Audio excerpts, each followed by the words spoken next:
Assalamualaikum warahmatullahi wabarakatuh. Selamat siang Prof. Zur dan selamat siang Bapak Saifur Rahman serta teman-teman sekalian. Semoga kita semua dalam lindungan Allah Subhanahu wa taala dengan diberikan kesehatan dan keselamatan. Amin ya rabbal alamin. Pada kesempatan kali ini kelompok kami akan memaparkan mengenai teori psikoanalisis sastra.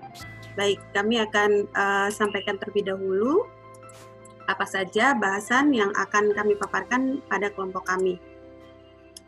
Yang pertama adalah mengenai pembahasan tentang psikologi sastra, kemudian dilanjutkan dengan psikoanalisis sastra, dan yang terakhir adalah akan dipaparkan tentang bagaimana menerapkan teori psikoanalisis sastra dalam penelitian. Baik, langsung saya mulai pada bagian saya, yaitu mengenai psikologi sastra. Ketika kita akan menganalisis psikoanalisis sastra, otomatis tidak akan terlepas dari pendekatan yang akan digunakan, yaitu adalah psikologi sastra. Pembahasan yang akan saya bahas pada bagian saya, rentetannya adalah hakikat psikologi sastra, 3 cara untuk memahami hubungan antara psikologi dengan sastra, kemudian sejarah psikologi sastra, dilanjutkan dengan 3 fungsi psikologi sastra, kemudian kategori kegiatan psikis dalam psikologi sastra, gejala-gejalanya, kemudian konflik psikologi sastra, dan terakhir tentang tokoh-tokoh dalam psikologi sastra. Baik, yang pertama saya akan membahas mengenai hakikat psikologi sastra. Secara definitif, psikologi sastra ini tujuannya adalah untuk mengungkap tentang aspek-aspek kejiwaan yang terkandung dalam suatu karya sastra. Saya kutip dari bukunya Ibu Norman Utaratna. Kemudian kajian psikologi sastra juga merupakan penelitian yang memanfaatkan teori-teori kejiwaan. Di antaranya pada tokoh-tokoh dalam karya, perilaku pengarang, bahkan perilaku sosial pembaca. Dan ini ketika kita menganalisis psikologi, tentu saja seperti yang sudah saya sampaikan pada paparan saya yang pertama, yaitu mengenai telaah orientasi, ekspresif, objektif, dan juga pragmatif. Kaitannya di sana. Selanjutnya adalah ketika membedakan analisis psikologis dapat dijadikan menjadi 2 macam. Yang pertama adalah psikologi yang semata-mata berkaitan dengan pengarang, kemudian seperti kelainan kejiwaan, gejala neurosis. Sedangkan yang studi yang lainnya adalah berhubungan dengan inspirasi, ilham, dan kekuatan supernatural. Saya kutip dari Wallace Warren di dalam bukunya Ibu Ratna juga. Dan selanjutnya adalah mengenai 3 cara dalam memahami hubungan antara psikologi dengan sastra. 3 cara ini diantaranya yang pertama adalah memahami unsur-unsur kejiwaan pengarang sebagai penulis, dan yang kedua adalah memahami unsur-unsur kejiwaan tokoh-tokoh fiksional dalam karya sastra, dan yang terakhir memahami unsur-unsur kejiwaan pembaca. Ketiga cara ini akan berkaitan dengan orientasi telaah sastra yang saya sudah sebutkan tadi pada sebelumnya, yaitu telaah sastra yang berorientasi pada ekspresif ketika dikaitkan dengan pengarang, objektif pada karya sastra, dan pragmatik pada pembaca. Sejarah psikologi sastra sendiri, ilmu ini adalah bagian dari ilmu filsafat, di mana dikatakan sebagai ilmu yang paling mudah karena sangat susah sekali atau sukar sekali keluar dari filsafat ilmu. Nah, sejarah dari asal-muasalnya dari bahasa Yunani, yaitu psyche, yang berarti jiwa, ya. Psikologi dari kata Yunani psyche, yang berarti jiwa, dan logos, yang berarti ilmu tentang jiwa, psikologi. Kemudian psikologi pada 1929, psikologi didefinisikan sebagai studi tentang kesadaran, consciousness. Ya, ini saya kutip dari buku Prof. Enzir mengenai teori dan pengajaran sastra, dapat dilihat nanti pada halaman 161. Sekian gitu ya, tentang psikologi sastra. Detailnya, ya, tentang kesadaran, consciousness, kemudian psikologi didefinisikan sebagai studi ilmiah tentang perilaku atau behavior, kemudian psikologi didefinisikan sebagai studi ilmiah tentang perilaku dan proses mental. Baik, 3 fungsi dalam psikologi sastra terdapat 3 fungsi, diantaranya adalah understanding functions, ya. Jadi bagaimana perilaku atau kejiwaan itu terjadi, bagaimana understanding function first, 3 fungsi.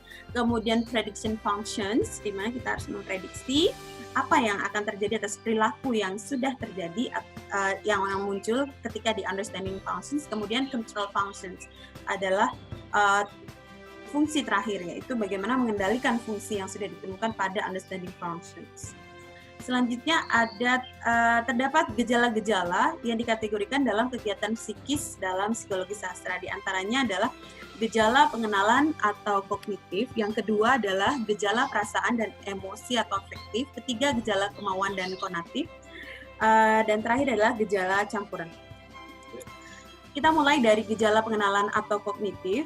Gejala kognitif ini bisa berbentuk perhatian, di mana selain perhatian terdapat juga pengamatan, tanggapan, fantasi, ingatan, pikiran, dan intuisi.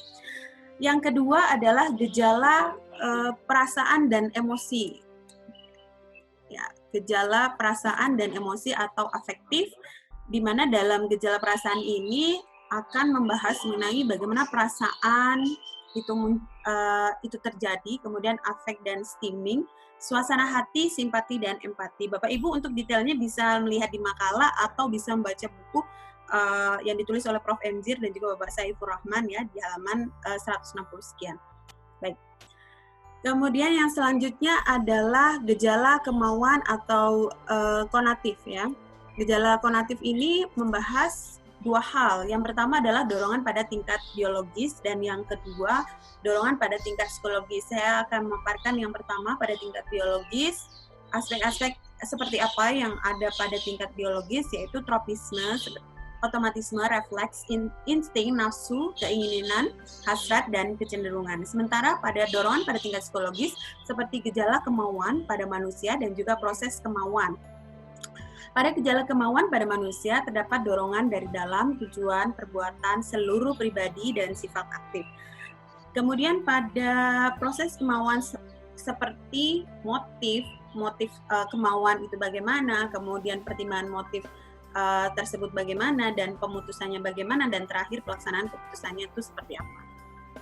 Yang terakhir adalah gejala campuran. Gejala campuran ini adalah campuran dari ketiga gejala sebelumnya, yaitu gejala kognitif, kemudian afektif, dan juga konatif, ya. Dalam gejala campuran yang dibahas seperti perhatian seperti spontan, statis, dinamis, konsentratif, distributif, kemudian sempit atau luas, fiktif, dan fluktuatif. Kemudian selanjutnya kelelahan dan sugesti. Baik, dalam psikologi sastra terdapat konflik psikologi sastra, ya. Dalam konflik psikologi sastra, saya kutip dari bukunya Prof. Emzir dan Bapak Saifur Rahman, terdapat 3 konflik yang dapat digali. Yang pertama adalah konflik dalam diri seorang tokoh, atau disebut sebagai psychological conflict, ya, atau disebut sebagai internal conflict, ya. Jadi konflik yang terdapat di dalam jiwa seseorang atau hati seseorang. Kemudian selanjutnya adalah konflik antara orang-orang atau seseorang dan masyarakat, atau disebut sebagai social conflict, masuk ke dalam kategori external conflict, ya, eksternal. Jadi di luar dari dalam jiwa, external conflict, dan berkaitan pada masyarakat. Yang terakhir adalah konflik antar manusia dan alam, atau disebut sebagai physical or element conflict, dan masuk dalam kategori external conflict. Dan yang terakhir pada pembahasan saya adalah mengenai tokoh-tokoh psikologi sastra. Saya tidak akan membahas secara luas di sini karena rekan saya nanti akan memaparkan secara luas karena berkaitan pada tokoh psikoanalisis sastra. Namun masih ada hubungannya dengan hal tersebut. Baik, saya akan memaparkan yang pertama adalah Sigmund Freud, di mana dia tokoh psikologi sastra yang terkenal dengan 3 kepribadian, ya, yang dibagikan olehnya, yaitu id, ego, dan superego. Kemudian yang kedua ada Gustav Paul Jung, ya, dengan teorinya merupakan mengenai 2 lapis ketaksadaran, yaitu ketaksadaran personal dan ketaksadaran kolektif. Selanjutnya adalah ada Jacques Lacan, di mana dia memusatkan perhatian pada bahasa dan sastra dengan membedakan teori menjadi 3 macam, yaitu imaginer yang simbolis, kemudian yang nyata, kemudian menjual usaha untuk menemukan konsep baru dalam kaitannya dengan bahasa. Dia juga membahas mengenai mirror stage atau tahapan cermin. Nanti akan dipaparkan lebih luas oleh rekan kami mengenai Jacques Lacan. Selanjutnya adalah John Paul Sartre. John Paul Sartre ini membahas mengenai bagaimana tindakan atau pelarian dari rasa putus asa dan kesepian. Nah, dia memaparkan perihal tentang tersebut. Untuk lengkapnya bisa dibaca di makalah ya Bapak Ibu. Kemudian yang terakhir adalah ada Merleau-Ponty. Merleau-Ponty ini mengenalkan pada konsep tubuh, di mana upaya untuk melepaskan diri dari cengkeraman idealisme tubuh manusia menurut Merleau-Ponty bukanlah sesuatu yang immaterial, melainkan suatu realitas otonom yang memang keberadaannya selalu berada dalam kaitan dengan pikiran, subjek, dan dunia. Baik Bapak Ibu, kiranya sekian paparan dari saya pada bagian psikologi sastra. Selanjutnya akan dipaparkan oleh teman saya atau rekan saya mengenai detail-detailnya tentang psikoanalisis sastra. Demikian Bapak Ibu, terima kasih. Terima kasih atas waktunya. Wassalamualaikum. Assalamualaikum warahmatullahi wabarakatuh. Nama saya Nia Kurniawati. Saya akan melanjutkan pembahasan rekan saya mengenai psikologi dan psikoanalisis sastra. Saya akan membahas dari psikoanalisis sastra. Pembahasan saya akan dibagi menjadi beberapa bagian. Yang pertama mengenai hakikat, kemudian sejarah, kemudian tokoh-tokoh psikoanalisis sastra, kemudian penggunaan teori psikoanalisis dalam kajian sastra, kemudian manfaat psikoanalisis dalam karya sastra, dan yang terakhir mengenai psikoanalisis dan proses kreatif. Kita mulai mengenai hakikat teori psikoanalisis sastra. Psikoanalisis merupakan istilah khusus yang digunakan dalam penelitian psikologi sastra. Psikoanalisis sendiri pertama kali diungkapkan oleh Sigmund Freud, psikolog terkemuka kelahiran Moravia, Australia. Kemudian, psikoanalisis digunakan untuk menganalisis tokoh-tokoh yang dituliskan oleh pengarang sebagai buah dari imajinasinya yang dituangkan dalam bentuk tulisan dengan menganalisis kondisi kejiwaan para tokoh yang ada di dalam karya sastra yang dihasilkannya, dapat disimpulkan bagaimana kondisi kejiwaan dari sang penulis pada saat menuliskan karya sastra. Kemudian konsep dari Sigmund Freud itu sendiri yang paling mendasar adalah tentang psikoanalisis, tentang ketidaksadaran. Dia membaginya menjadi 3. Yang pertama mengenai konsep tidak sadar, merupakan bagian terbesar dari kepribadian yang mempengaruhi perilaku manusia, seringkali terlihat secara jelas. Kemudian prasadar, atau preconscious merupakan bagian kepribadian manusia yang tidak disadari namun berpotensi untuk menjadi sadar, dan yang terakhir yaitu sadar merupakan bagian dari kepribadian manusia yang sadar akan dirinya sendiri. Konsep Sigmund Freud berikutnya yaitu konsep mengenai id, ego, dan superego. Menurut Sigmund Freud, id merupakan satu-satunya komponen dalam kepribadian yang sudah ada sejak saat manusia lahir. Komponen kepribadian ini sepenuhnya sadar dan tergolong perilaku yang bersifat naroliah dan primitif. Menurut Freud, id merupakan sumber dari energi utama dalam kepribadian manusia. Faktor pendorong id adalah kesenangan yang berusaha untuk mencapai kepuasan dari segala keinginan dan kebutuhan dengan sesegera mungkin.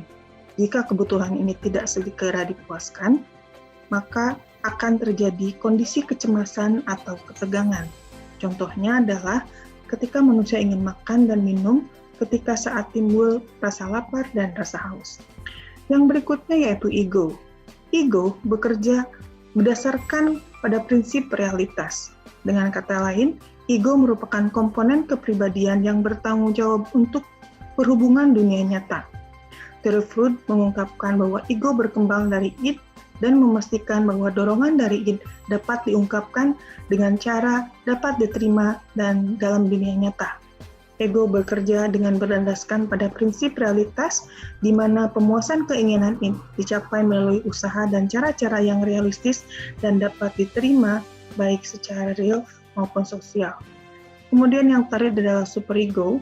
Superego adalah komponen kepribadian yang berfungsi untuk menampung semua standar moral dan cita-cita yang manusia peroleh dari orang tua dan masyarakat sekitar. termasuk nilai-nilai tentang apa yang baik dan benar, apa yang benar dan salah dalam masyarakat.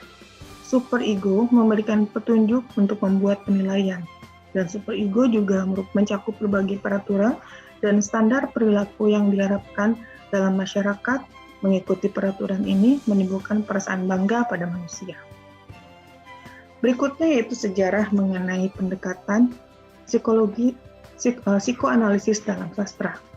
Munculnya psikologi dalam sastra disebabkan oleh meluasnya perkenalan sarjana-sarjana sastra dengan ajaran-ajaran Freud.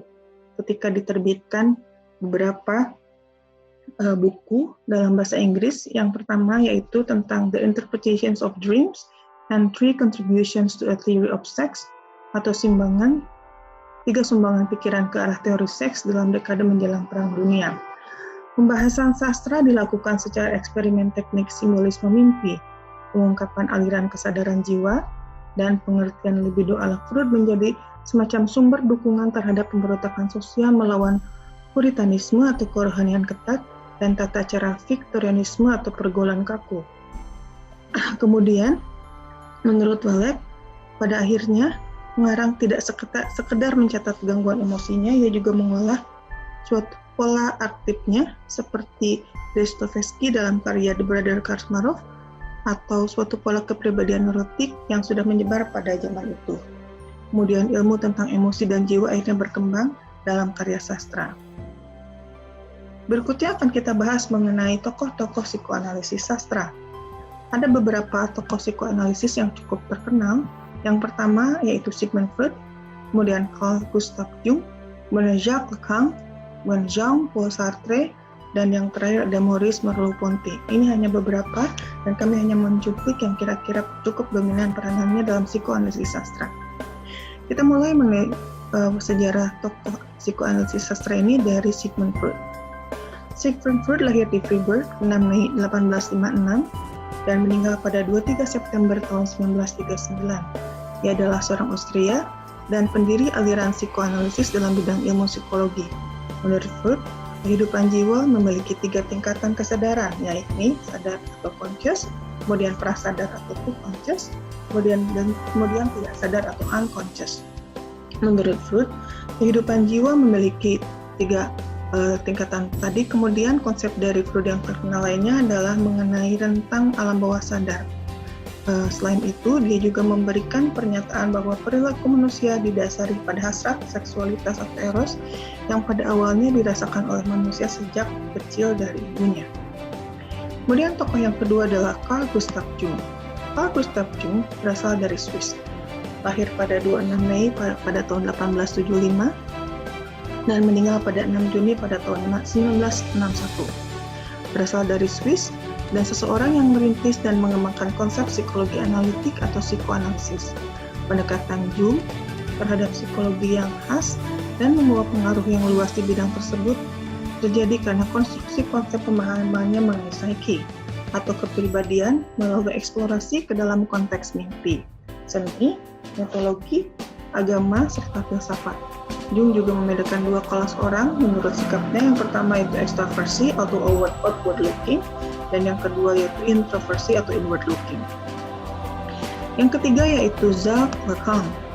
Jacques Lacan adalah orang yang mengemukakan mengenai tahap cermin, teori tahap cermin atau mirror stage, yang merupakan konsep psikoanalisis berupa pengenalan diri seorang anak terhadap tahap cermin. Beliau mengatakan bahwa ini adalah penilaian yang keliru karena sang anak beranggapan bahwa dirinya yang berada di dalam cermin adalah dirinya, padahal bayangan tersebut hanyalah bayangan dirinya, bukan dirinya sendiri. Bayangan pada cermin yang dikenali secara keliru oleh sang anak disebut ego ideal. Tahap cermin ini berfungsi untuk membangun hubungan antara dunia dalam seseorang dengan kenyataan di luarnya atau amwal. Yang berikutnya adalah Jean-Paul Sartre. Jean-Paul Sartre merupakan tokoh eksistensialisme yang lahir pada 21 Juni 1905 di Paris. Teori yang paling mendasar dari Sartre adalah eksistensialisme. Menurut Sartre, Konsep yang berlaku umum bagi eksistensialis adalah eksistensi mendahului esensi atau existence precedes essence. Eksistensi manusia mendahului esensinya berarti bahwa manusia bukanlah perwujudan suatu konsumsi tertentu. Dengan demikian, bagi Sartre, manusia belum bisa didefinisikan sebagai manusia sebelum bereksistensi. Dalam arti, manusia harus mengada untuk menjadi apa yang diinginkan. Manusia harus membentuk dirinya terlebih dahulu, baru kemudian dapat diketahui esensinya atau dapat didefinisikan. Tokoh berikutnya adalah Maurice Merleau-Ponty. Maurice Merleau-Ponty adalah filsuf Prancis yang lahir pada 14 Maret 1908 dan wafat pada 4 Mei 1961. Ia disebut-sebut sebagai ahli fenomenologi terkemuka dari Prancis, dan ia merumuskan teori perspektif tubuh dan persepsi manusia. Dan persepsi merupakan sumber pengetahuan yang bersifat asasi, yaitu jauh sebelum manusia mengenal segala sesuatu yang secara konvensional lalu disebut sebagai ilmu pengetahuan. Setiap manusia memiliki kesadaran imanen atau kesadaran untuk berlandaskan pengalamannya yang unik.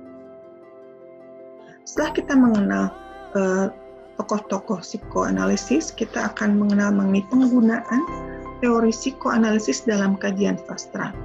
Menurut Walek, penggunaannya, teori psikoanalisis itu ada 3. Yang pertama, untuk mengklasifikasikan penulis karya sastra berdasarkan tipe psikologi dan fisiologis. Yang kedua, untuk menguraikan kelainan jiwa hingga ke alam bawah sadar. Kemudian yang ketiga adalah memberikan penilaian terhadap karya sastra psikologi dan dapat memberikan pemahaman terhadap proses kreatif. Kemudian manfaat psikoanalisis dalam karya sastra. Yang pertama yaitu melihat ketidakaturan, perubahan dan distorsi dalam karya sastra. Yang kedua yaitu memberikan analisa psikologis terhadap tokoh-tokoh dalam karya sastra. Dan yang ketiga adalah memberikan kesimpulan terhadap kondisi jiwa dari pengarang. Dan kemudian kita akan melihat bagaimana proses psikoanalisis dalam proses kreatif sastra. Yang pertama yaitu sublimasi. Yang ini erat kaitannya dengan konsep ketidaksadaran. Yang kedua, sublimasi itu sendiri merupakan akar dari kebudayaan manusia. Dan yang kedua adalah asosiasi. Asosiasi maksudnya di sini adalah si pengarang atau pembuat karya sastra menuliskan segala hal yang terlintas dalam pikirannya, dan kemudian pengarang memasukkan unsur-unsur yang berada atau berasal dari kejadian-kejadian yang dialaminya sendiri. Mungkin itu saja dari saya, kemudian akan dilanjutkan oleh rekan saya, Ibu Rita, yang akan membahas mengenai penerapan teori psikoanalisis dalam berbagai karya sastra. Terima kasih.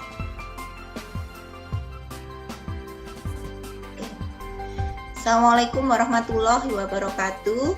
Selamat siang Prof. Zur dan Bapak Saifur Rahman. Saya akan meneruskan paparan dari Ibu Nia dan Ibu Rina mengenai psikoanalisis dalam sastra. Saya akan memaparkan bagaimana teori ini diterapkan dalam sebuah penelitian. Yang pertama adalah teori dari Sigmund Freud, yaitu penelitian dengan artikel kajian psikoanalisis dalam novel Aktualisasi Diri pada tokoh utama dalam novel Pasung Jiwa karya Oki Mandasari, suatu penelitian psikoanalisis sastra. Penelitian ini bertujuan untuk memperoleh penggambaran mendalam mengenai aktualisasi diri pada tokoh utama dalam novel Pasung Jiwa karya Oki Mandasari.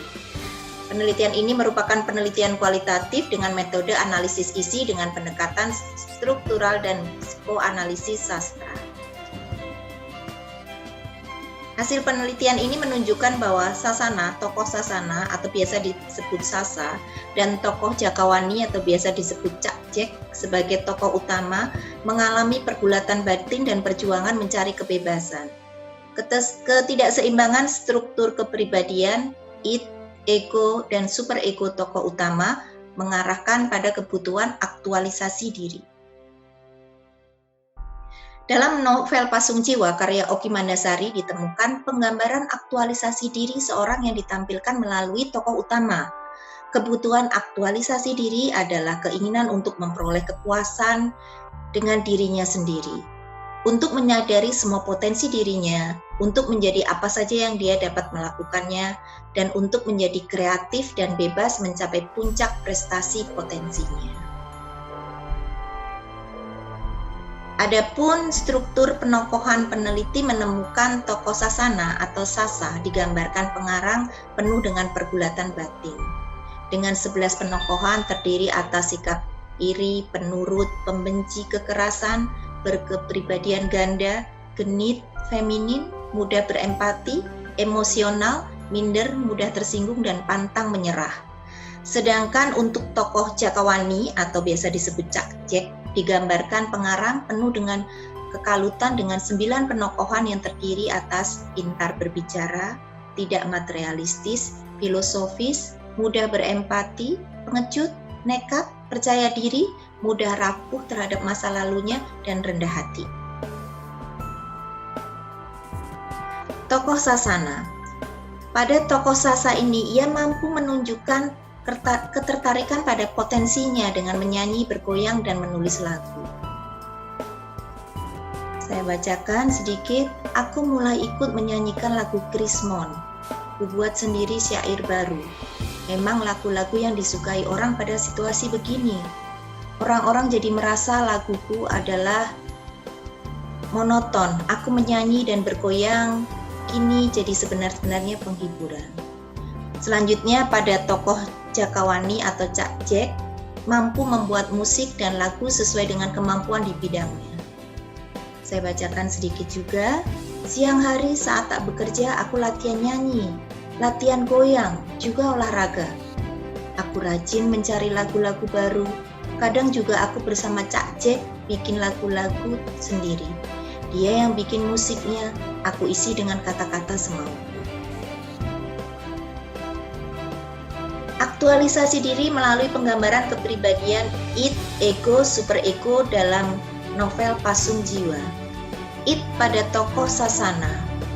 Id tergambar dari sikap Sasana yang muram, tidak dapat membedakan mana yang baik dan buruk sehingga dirinya melanggar tatanan, aturan, keluarga, dan norma. Aku pun tak tahu ada apa dengan diriku. Dangdut suara gendang, rasa ingin berdendang, terus berputar dalam kepalaku. Saat sendirian di kamar, aku menyanyikannya. Kadang aku naik ke tempat tidur, lalu bergaya seperti penyanyi di panggung. Tangan kananku memegang benda yang kuambat mik, lalu tangan kiriku terus bergerak. Badan meliuk, pinggul, pantat. Rasa kecewaku karena tak bisa lagi menonton pertunjukan seperti waktu itu sedikit terobati dengan pertunjukan yang aku buat sendiri.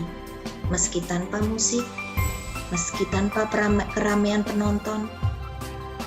Selanjutnya, id pada tokoh Jakawani atau Cak Jek ditunjukkan dengan perasaan terbelenggu. Saya bacakan. Yang lebih parah dari semua ini, aku semakin tidak kenal dengan diriku sendiri. Kemana si Jek yang dulu itu? Pabrik ini telah membunuh seluruh jiwaku yang dulu. Aku pun sengaja menjauhkan diri dari Jek yang dulu. Aku tak mau selalu berandai-andai. Pengandaian hanya akan membuatku tersiksa. Selanjutnya untuk ego dari kedua tokoh ini berkaitan dengan upaya menekan id dengan jalan mewujudkan impian masing-masing, yakni menjadi penyanyi dangdut. Selanjutnya untuk super egonya, super ego pada tokoh Sasa berkaitan dengan pentingnya nilai moral dalam menggapai mimpinya menjadi penyanyi profesional dengan terus belajar, berlatih, dan berdoa. Sedangkan super ego pada tokoh Cak Jek menyadari bahwa pentingnya memperbaiki pikiran, perkataan, perbuatan, dan bergabung dalam organisasi pejuang agama. Nah, jadi itu tadi penggambaran dari id, ego, dan super ego dari dua tokoh itu. Selanjutnya hasilnya adalah tokoh Sasa dan tokoh Cak Jek mendapatkan lebih dominan dari id. Ketidakseimbangan tersebut menunjukkan pergulatan batin yang mengarah pada kebutuhan aktualisasi diri pada tokoh Sasa dan Cak Jek. Oleh karena itu, keduanya berupaya menyeimbangkan id, ego, dan super ego, serta berusaha memenuhi kebutuhan aktualisasi diri dengan memaksimalkan seluruh potensi yang dimiliki sebagaimana digambarkan pengarang dalam novel Pasung Jiwa. Selanjutnya, untuk teori selanjutnya yaitu kami akan mencontohkan penelitian dari cerita rakyat Pulau Raas dalam konteks psikoanalisis jalan. Di situ hasilnya adalah figur arketipal atau CRPR, meliputi figur Tuhan, wali, raja, orang miskin, orang tua, dan makhluk halus. Untuk teori selanjutnya, kami mengambil dari masokisme dalam perspektif fenologi tubuh dari Ponti. Hasil dari kajian atau penelitian tersebut ada 3, karena fenomenologi tubuh ada rasa sakit, pengekangan, dan perendahan diri. Selanjutnya, jalan tak ada ujung. Novel Lubis ini banyak diwarnai oleh konsep eksistensialisme Sartre. Ketakutan merupakan gagasan yang paling menonjol. Ketakutan ada sejak manusia terlempar dari eksistensinya. Ketakutan dimiliki oleh semua orang. Manusia harus dapat damai dengan ketakutannya masing-masing. KI setelah mengalami perjalanan yang sangat panjang, akhirnya dapat menguasai dengan damai atas ketakutannya. Sebaliknya, hasil yang semula bersemangat dan berani akhirnya dihancurkan oleh ketakutan yang tidak dapat dikuasainya. Malah memilih bertindak dan bertanggung jawab merupakan masalah yang sangat penting bagi manusia eksistensial. Manusia bebas tetapi bertanggung jawab dengan ketakutan yang sulit dipahaminya. KI terus berikhtiar, memilih dan bertindak. Kemunafikan dilakukan KI karena ia dihadapkan pada tanggung jawab baik pada dirinya sendiri maupun kepada orang lain. Itu untuk eksistensialisme Sartre. Selanjutnya untuk yang terakhir yaitu kajian untuk Lacanian. Di sini ada Hasrat Nanoriantiarno dengan novel Cermin Cinta. Gambaran tentang hasrat yang selalu bergerak di dalam novel Cermin Cinta ini membuktikan bahwa subjek dari Lacanian ini akan senantiasa mengalami split, sekalipun identitas-identitas yang diakuisisinya telah menemui kemapanan atau diterima secara simbolik. Novel Cermin Cinta sendiri ini bercerita tentang tokoh Arsena yang merasa kesepian setelah ditinggal mati oleh istri, sahabat, kakak, adik, dan kakaknya yang telah berada pada mengisi kehidupannya yang penuh kompleks dalam novel sebelumnya. Di dalam Cermin Cinta ini, Nano hendak menggambarkan bahwa cinta menjadi sesuatu yang diinginkan setiap manusia. Cinta seolah menawarkan suatu kebahagiaan dalam hidup manusia. Manusia seperti tidak dapat hidup tanpa cinta. Demikian paparan dari kelompok kami. Saya Rita, Ibu Nia, dan Ibu Rina tentang psikoanalisis sastra. Terima kasih. Assalamualaikum warahmatullahi wabarakatuh.